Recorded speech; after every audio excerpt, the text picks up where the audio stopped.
The Sporting Dog Adventures podcast is proudly brought to you by Soggy Acres Retrievers. Whether you're looking for a black, yellow, or chocolate Labrador Retriever puppy, please check out our website for more information at www.soggyacres.com. You can also email Jeff at sportingdogtv@gmail.com or call 262-215-9683. And remember, everyone deserves a soggy dog. Do it on this. Hey, welcome to the Hunt Guy podcast. I'm here with Lan Tawney. Lan is part of what is one of the largest and fastest growing conservation organizations that I'm proud to say I used to work with them on something else, and I've watched it from afar, and it's been really interesting to see. Lan, introduce yourself and what your organization is. Sure. Thanks, Jeff. So my name is Lan Tawney. I'm the president and CEO of Backcountry Hunters and Anglers. Based here in Missoula, Montana. We have chapters in 48 states. The only states we don't have is Hawaii and Delaware. Those will come on soon. And then we've got some chapters up in Canada as well. Members in all 50 states. And then we have a college club program. We have an Armed Forces Initiative program.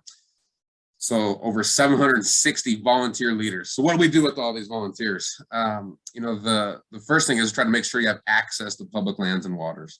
It's really who we are as an organization. And then when you get there, making sure you have quality fish and wildlife habitat.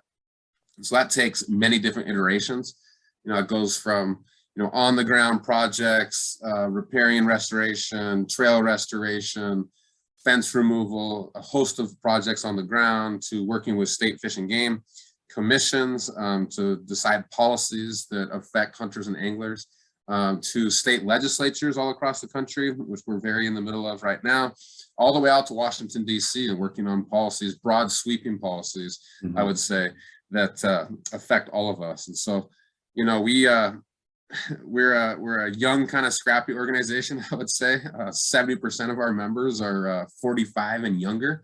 So I think that's much different than a lot of our contemporary organizations. We like to say we're combining a lot of that sage wisdom with youthful exuberance to get our work done. And last thing I guess I would say just about in general about the organization is that, this world right now is pretty politically split, and it doesn't seem like anybody can come together on any given issue and name the issue. In our organization, we're split in thirds. So a third Republican, a third Democrat, and a third independent. And that to me is a lot, where our country is. And they're coming together around public lands and public waters, which, those public lands and public waters, they don't care if you're Republican, Democrat, or independent. They're available to all of us. And that to me, it provides hopefully some hope, at least for public lands and public waters, but also for, the rest of the country, that we can come together and find commonality. And that's really what our organization does. Yeah, it's got to be really interesting to try to work with 50 different state legislatures and all the different rules. And even when you look at the different states, I mean, you're in Montana, there's a lot of opportunities to go on public lands. The state of Wisconsin has just about the entire northern third of the state is public lands. But then you go to a state like, I've talked to people in Texas, where if you don't own land, there's basically nowhere to hunt. It's got to be quite the challenge to organize chapters and then also even come up with, I guess in essence, do you have basically like 48 different strategies as you look at these different states? I think that every state is unique. I wouldn't say it's 48 different strategies. That might make my head explode with that many different strategies. I think there's basically kind of sideboards that we provide, and then the chapters, the volunteers are really the ones that decide, how they want to maneuver within that. Texas is really interesting. I think, the stream access laws in Texas are amazing. So that's for fishing, but also a lot of waterfowl hunting happens, through stream access in Texas, where you can access, any kind of navigable water up to the high water mark. That's the way I hunt ducks a lot here in Montana, and that's the way they hunt ducks down in Texas a lot. The coastal, areas in Texas, are all open to the public, and so that's an issue. I would also say that a lot of Texans come up to Montana or go to Colorado or go to Idaho, and they hunt on our public land that belongs to all of us. And so they have a keen interest in what goes on in, other places besides Texas. But no, I traveled to I travel a lot and visit chapters, and when I go to these states that don't have a lot of public land, I'm always wondering kind of what they're going to be working on or kind of what the issues are, or how engaged they are. And every single time, like, I'm overwhelmed with like the energy that they have. And with a state, let's say like Kansas is overwhelmingly privately owned, but they have a great public access to private land program there, a good walk-in program. And so our chapter is working heavily on that.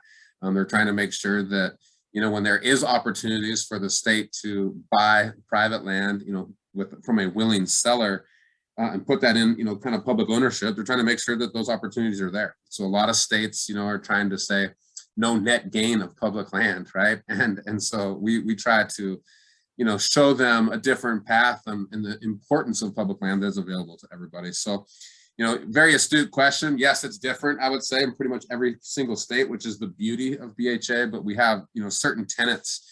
And again, always going back to kind of that access to public land and water, and then the quality fish and wildlife habitat when you get there.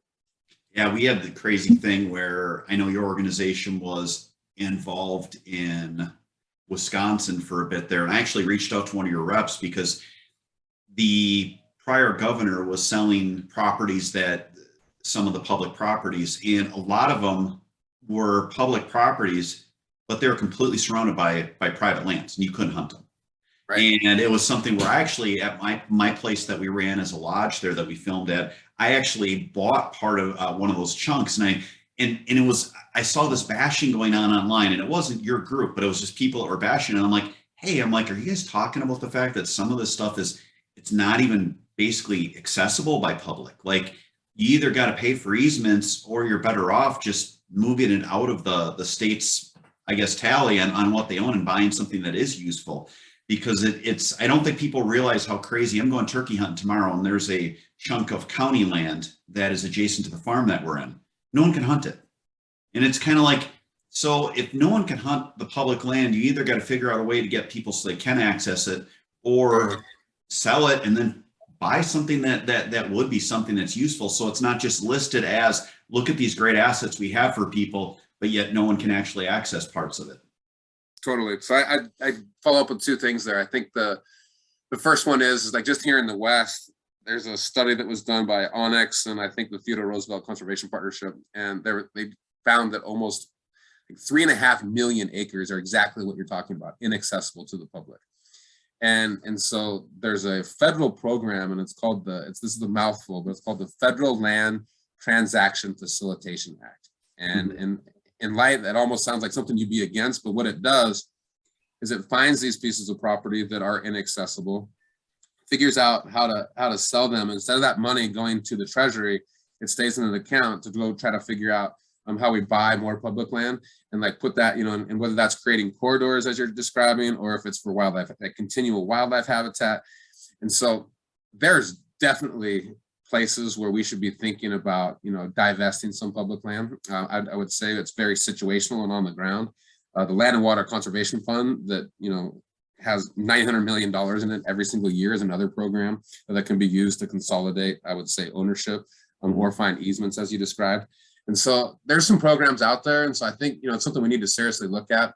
I would also say, that a lot of that public land that you and I and every other American owns is being managed as private land right now because people can't get to it. And so if we can't get to it, let's either figure out a way or divest that and, grow our pie someplace else. And so that's a conversation that's ongoing, but very situational on the ground. I think there's folks that would love to divest all 3 million acres of those right now. And there's a lot of, there's a lot of those acres that are vitally important to fish and wildlife habitat, and we should access them as well. I think the other situation that you run into is like corner crossing. And so where you have, if you look at a black and a red checkerboard, let's say the black is private and the red is public, there's a lot of ambiguity if you can jump from that one checkerboard that's red to the other checkerboard that's red, right? And like, you're not necessarily stepping a foot on any private land, but your shoulders might be,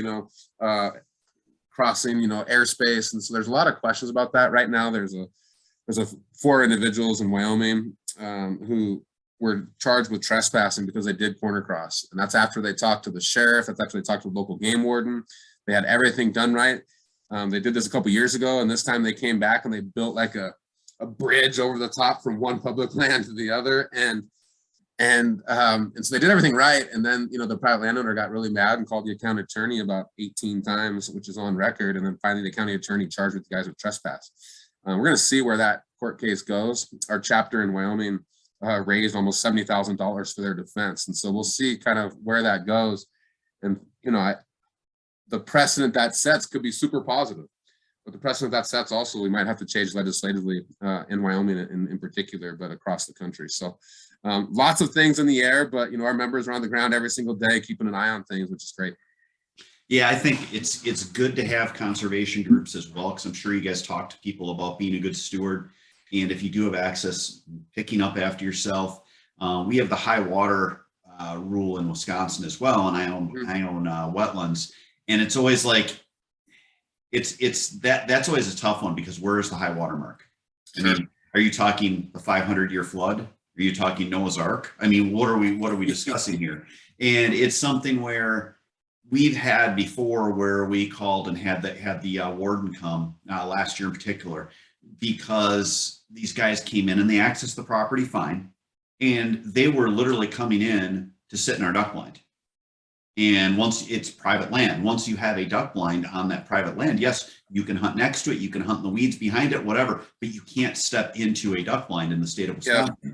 And of course, they came in after, well before, to set up way later than what they should have. They shot 10 minutes before, and then when the warden talked to them, they all had lead shot. And it's like, guys, we need to do a better job educating people about how to be good stewards, but also how to be good neighbors and how to hunt properties so that these things don't happen. Because in all honesty, yeah, there's room for all of us, but at the same time, you got to follow the rules. Oh, totally. And we got to police ourselves. I think that, here in Montana, where we have, big wide open spaces, when you come to a closed gate, let's say, that's either on private property or, on public land, going to private land or whatever it is, that gate is closed, you shut that gate behind you. If that gate is open, you leave that gate open, right? Mm-hmm. And there's like simple things like that. I think, stream access is a great example. I think when people are, leaving litter behind, even like those white flags from going to the bathroom, like that creates a problem for all of us. And so I think it's up to us, one, to educate as much as we can, but also to hold our fellow hunters and anglers accountable. I think it's a super important thing. You can do all the education you want, but there's still those bad apples, right? And I don't want to be lumped in with those bad apples.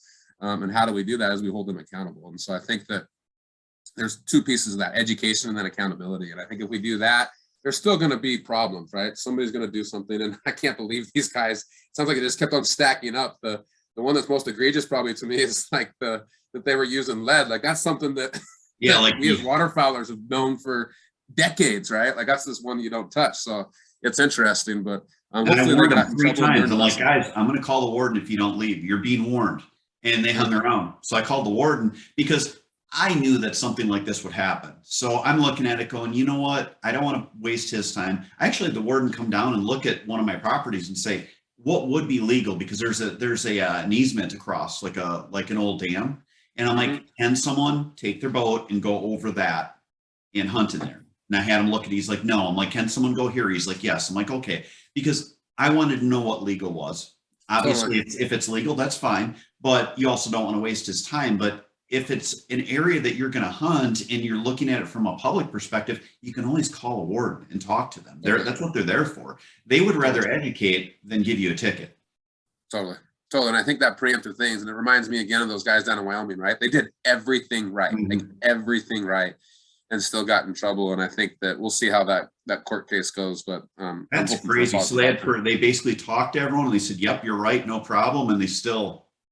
They totally did. And it's a very wealthy landowner who has pull with the county attorney, and it took, again, like there's a phone log, and I might not have this exactly right, but I think it was like 18 phone calls, and finally the county attorney was like, all right, and they charged these guys with trespass. So we'll see if it sticks. And again, like they didn't, it's one thing if you make a mistake, but they did everything that they could on the front end to make sure they were making a mistake. So yeah, it's something where a lot of those guys, I don't think people that haven't hunted in the mountains, one, they don't understand how big it is. And two, they don't understand how some of the game is played with private land, where these guys are selling access as a lease, where you don't get to hunt on their property even, but it's basically so you can get to the back side of a mountain where you can't access it unless it's in the front side. And people that don't hunt out west don't understand that you can't exactly shoot an elk down a mountain down here and pack it back up over the top of the hill. I mean, I guess you could try if you're a badass, but that's not me. I'm old. But it's if you're a badass or you got a lot of time or a lot of friends, I would say. Exactly, or you just take a fork and eat it there. But yeah, there's a lot of people that are making a lot of money with that, where they're basically paying for you to access across the lands. And I guess it's got to be a tough issue for a lot of people in a lot of states and counties, and everything's for every state you have all the counties and all the different DAs that are there too. Yeah, it's different, like you say, in every state and sometimes in every county. And so there's a lot of education, I think, that goes on there, and that's one of the roles that we play as an organization. Yeah, the high water thing is something where I can literally talk to probably 3 different people and get 3 different answers on the interpretation of it. It is so crazy. So that's why I just was like, I talked to one warden and he told me one thing, and finally I'm like, this is silly. I called the warden in that area and I was like, what is your feeling on this, so that I know the rules, so that I know where I can go if it's not my property, or where someone else can go if it is my property, so that you're in that spot where you completely understand it. And it's insane, the different interpretation, especially of that one. Totally. Yeah, no, and it's different for every single state. So if I wanted to join, I'm just out there, I want to get involved in the conservation group, what would I do to find a chapter in my state? What are the costs? How many meetings are there? What kind of events do they put on? Totally. So it's easy right now. Anybody listening to this can go to backcountryhunters.org. It's not that we don't care about the anglers. It's just that made our name very, very long. So it's just backcountryhunters.org. Membership's $35. So, I mean, think about $35 these days. I think it's a screaming deal. You get our magazine 4 times a year, and then you get hooked up with your local chapter. And so our local chapters are really state-based chapters. And then there's local events that happen, and all the way from, cleanups again to we have pint nights at breweries, to storytelling nights, to wild game cook-offs. They'll let you know about things that are happening at the state legislature. So if you want to show up and testify, you can have that ability, or if you just want to send an email or make a phone call. So really, you get hooked into our family as soon as you become a member. And so, we all are the same organization, but then we have these chapters, and those chapters are really on the front lines of kind of the work that's happening in that state. And then, we help them with staff and with kind of some direction, and then really connect them to Washington, D.C. When big things are going on in Washington, D.C. And so, it's, to me, as a member, we're not asking you to come to a banquet once a year and give us money. That's awesome. And we have some things that are like that, but we're really asking you to engage, and really be a part of our community, I would say. And so, again, that you get to, as a member, decide what you want to do. And if, pulling fence and, and repairing, restoring, I would say, a wetland, if that's your jam, like, we got that for you. If you want to go just socialize, talk about hunting and fishing and listen to a good story, we got that for you. If you want to get involved civically and use your voice, in our democracy, we have that for you as well. And so it's really up to you. And, that $35, again, gets you a magazine 4 times a year that I think is top notch, and then connected to our folks on the ground. Well, that is awesome. Well, Lan, if you could stick around, I want to talk about one of your main initiatives that you have upcoming. I don't even know what that initiative is right now, because I just threw that at you. And then later we'll take another break, and I want you to talk about one of your most memorable times you've had outdoors. All right? Sounds good. Sounds good. We'll have all that and more coming up after this.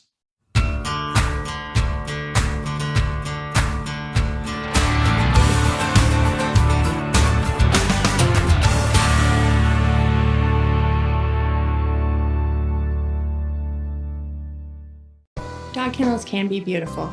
That's the basis on which we built Dct Kennels. We give you the opportunity to have a beautiful kennel that blends seamlessly with your home decor while providing a safe and comfortable respite for your dog.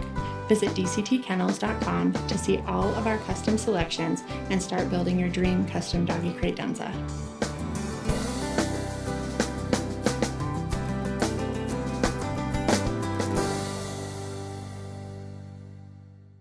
Welcome to Boucher in Janesville, where customer service is our #1 priority. Our customers come back to us because of the experience that we provide for them.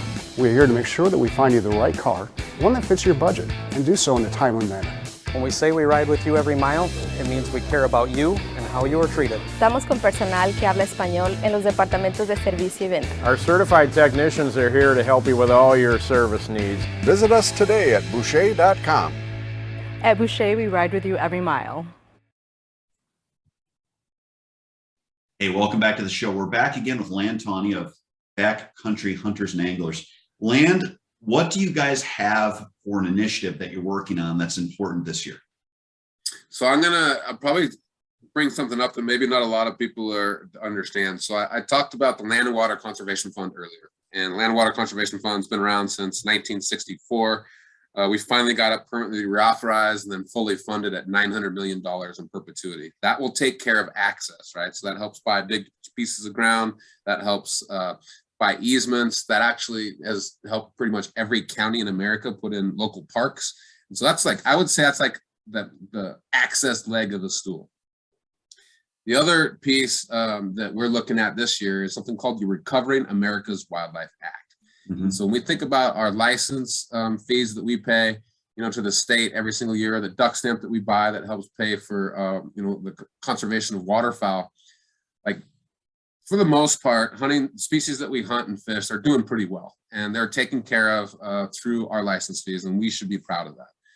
There's these other species that make up the majority of those biological communities that really, we either don't know much about them at all or anything at all, or they're in trouble because we haven't really thought about working on conserving them. And so Recovering America's Wildlife Act is basically a piece of legislation that tries to make sure that we keep common species common and then other species out of the emergency room. That emergency room is the Endangered Species Act that kicks in. And if an animal is listed on the endangered species, there's so many more rules and regulations. There's so much more money that it takes to try to conserve that species once they're in major trouble and on the endangered species list. So this act would actually give money to state agencies to work on basically non-game species, that we don't chase around. Now, what I love about that is they share a lot of the same habitats. And so any kind of work that you're doing for non-game species will be helping out these other species as well. And so I'm excited about this piece. It's got bipartisan support, both in the Senate and the House out in Washington, D.C. I would say Senator Martin Heinrich from New Mexico is a major driver of this. And he pounds into my head almost every time I talk to him. It's like, we got access done. Now we need to get the wildlife piece done. And this wildlife piece is Recovering America's Wildlife Act. So that's a big one, and that I would put forward. And then the other one I would say that is about to be introduced is the National Grasslands Act. The National Grassland Act would function a lot like the North American Wetland Conservation Act, which is for waterfowl strictly, where that provides money and works with private landowners in particular to conserve lands and help boost our waterfowl populations. And so it's in addition to, many other programs within the Farm Bill, so like the Conservation Reserve Program or EQIP. And so the National Grasslands Act would be a complementary piece. And to me, like, why would an organization that's focused on, a public land care about the National Grasslands Act? And it's because, one, the stuff that we've already been talking about, there's public land and private land interwoven all across this country, almost anywhere you go. So that's a first piece. And then also these species, they spend a lot of their times on public land and a lot of times on private land. And so the more that we conserve both of those, the better for those species. So those are two big ones that I would tell you. And I know you only asked for one, but I thought I'd slip one more in there. All right, so I got to throw a question in there. Yeah. When you talk about the Endangered Species Act and having that, and they're trying to put something else forward, our issue in our state, which you guys don't have because you're allowed to manage the wolf population, is our wolf population, where they don't even allow us to hunt them now to keep the numbers at the level that was agreed upon. And the agreed upon level, when everything was put through, they sat everyone down and said, what number do we want to put on this? And it was between 250 and 350. And we're well over 1,000 now. And they're pulling the Endangered Species Act on our state and saying, no, you can't, you still can't hunt them because they're not recovered in all of the normal range.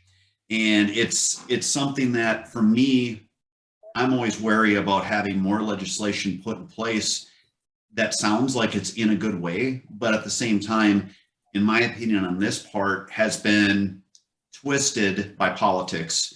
And I look at it as, you know what we should do is then trap the wolves, live trap, and put them in Central Park. And then we'll put some in California. We'll put them in all the places where everyone is saying they need that we need to protect them. Let's put them in their backyard where they can decimate their elk and deer and everything, and their, you know, fluffy dogs in their backyard. Not saying that you should knock the whole population out, but it should be managed. And it doesn't feel like we're in a position with politics where that is being allowed anymore.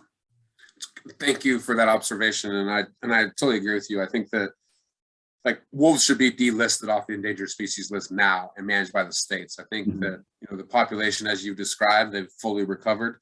You know, I think there's some legalese that's getting in the way, but I would say, you know, from our perspective at BHA, but also, you know, a lot of our contemporary partner organizations, like, we're trying to work with the U.S. Fish and Wildlife Service, but, you know, like, this is also judges that are making these decisions and not biologists, right? And they're judge shopping. It's finding a judge that you know is going to give you the answer you want, and both sides do it. So it's not like you can look at one side or the other. I mean, it's judge shopping.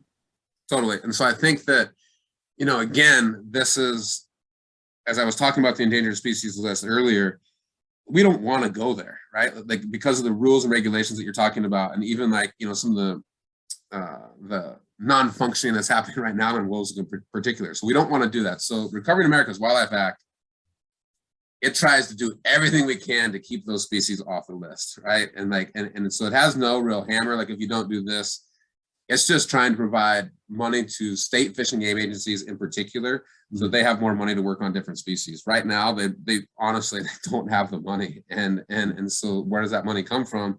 The money comes from fishing and hunting licenses. Well, where do we want that money spent? We want that money spent on managing the species that we chase around and buy those licenses for. And so that's how I would say that, again, like, the Endangered Species Act isn't perfect, and you describe parts of that. And I think the wolves should be delisted, but the Recovering America's Wildlife Act tries to make sure that we don't get to that point.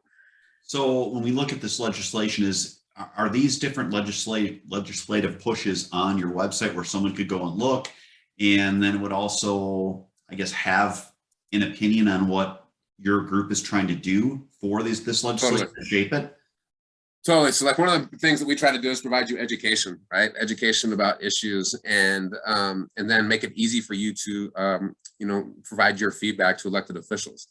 And when we do that, you know, we provide, you know, kind of some boilerplate language, like, especially for an email, but then you can change any of that you want, right? And so I think we want to make sure, you know, a lot of people don't think that their voice counts in this country anymore. And I would agree with you if you don't use it. Now, are we going to get everything we want every time we use your voice? No, but at least we're at the damn table, right? If we're not at the table, we're on the menu. And so, to me, we try to make it as easy as possible for people to engage. And, you know, I think email is one of those ways, but, you know, phone calls, it's amazing the amount of that you can change a topic with just a few phone calls, right? Like, people are used to getting emails and almost get lumped into, like, this thing now and put them in a box over here. But when they have to talk to somebody that is passionate on the phone and cares, like, it's a much different story. And so I think, you know, we, again, try to make it easy, but I would say phone calls is one of the better ways you can ever kind of provide input to any of these things. Yeah, there was a push in our state to try to limit crossbow hunting. And I know that's an argument that everyone has. And my thing, I've been able to use one since I got my squad accident as a police officer when I retired. And I started my kids on it because it's legal in our state. And it's, you know, it makes it where you don't have to practice, you don't have to go as much. And people's argument was, well, but people are more successful. And it's like, it was the one area that was growing in our state as far as more hunters that were using them. The one thing that was actually excelling and growing. And they were trying to limit it, and they were doing it with different surveys of questions of, would you agree that the crossbow season should be, and they would give you dates? Well, those dates were restricting crossbow hunting to about half of what the normal seasons were. And they were trying to basically constrict it. And it was people on the boards, and it had a lot of momentum until people were like, read the stuff and they're like, hey, on social media and calling their friends and talk to your friends, make sure if you buy a license to vote on this. And it didn't ask for anything to change so it was less restrictive, just to keep it the same that it was. And it's like, even if you don't agree with it, you got to look at it as the pool of people that hunt and fish, or at least hunt, is shrinking. So my goodness, if you're worried about people being successful, don't worry. You're going to have plenty more opportunities, because there's a hell of a lot less of us as we get older. I was talking to my wife about a lot of my friends, and I don't have many of my buddies that have kids that hunt, even though they do. And it's just crazy how everything's shrinking. It's like, at a time when we're contracting, the last thing we need to do is help it pick up speed. Yeah, I think that, I think that Fish and wildlife managers, I mean, just managers, public land managers, fish and wildlife managers, they got a tough job, right? Because there's so many different constituencies that are out there. And so their job is try to make sure that habitat, make sure those wildlife, are in a good place. But then how do you provide these opportunities? And I think that you described one, and I think that, they have to figure out, what's the best for all the people. And, I think that we have to be careful as a community about just saying yes to things to bring in hunters. I think we have to think about how that, reflects on all the other hunting that's going on. And so it becomes a huge responsibility, I would say, for those managers, in a very difficult place. But back to my point, the only way, and you kind of brought it up, the only way that we influence those decisions is by getting involved. And if we sit back, we may not like the ultimate decision that's made, but if we sit back, we definitely won't like the decisions made, because we didn't have any input. And so I think, for everybody that's listening to this, is that be engaged in whatever that issue is. And if it's at a local level, and it's your local duck spot, or, there's a local issue that's going on, do that. Or if it's something out in Washington, D.C., you have to get engaged, and that's the way democracy works. That, and the other thing, when Lan's talking about this fund and the amount of money that's out there, that's not just a fund that only his group is trying to access for the good of the organization and the wildlife. There are how many conservation groups would you say are out there that are after the same public dollar, that are trying to influence things? I mean, I've never even thought about that. I think that it's uncountable in some ways, I would say. I think that a lot of these things are about building relationships on the ground too. I think that the Land and Water Conservation Fund, which again, this $900 million that we'll have in perpetuity to work on access. And I think a lot of the projects that have happened here in Montana, that hasn't been one organization, that's been 15, 20 organizations. And they come from all different walks of life, right? And so you have land trust, you have mountain bikers, you have bird watchers, you have hunters, you have anglers.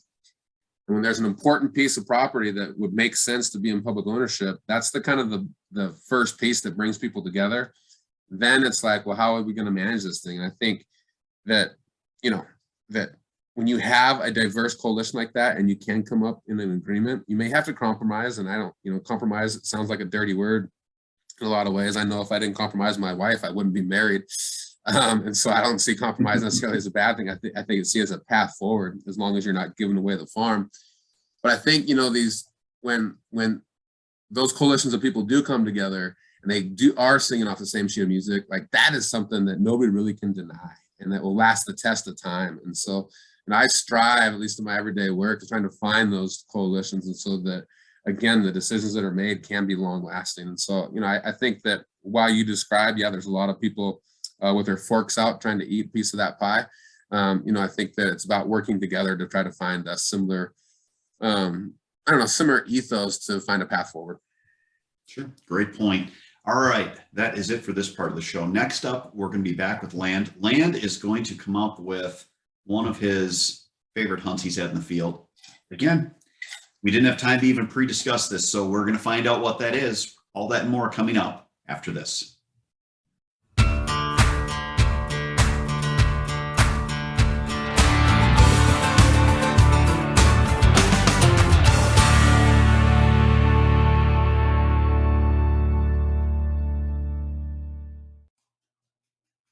If you love the shooting sports like I do, you need to check out our friends at Mech Outdoors. They have fantastic products, whether you're looking at shot shell or metallic reloading, or you want to get yourself a clay thrower so you can practice up for the season. For more information, check out their website at mechoutdoors.com.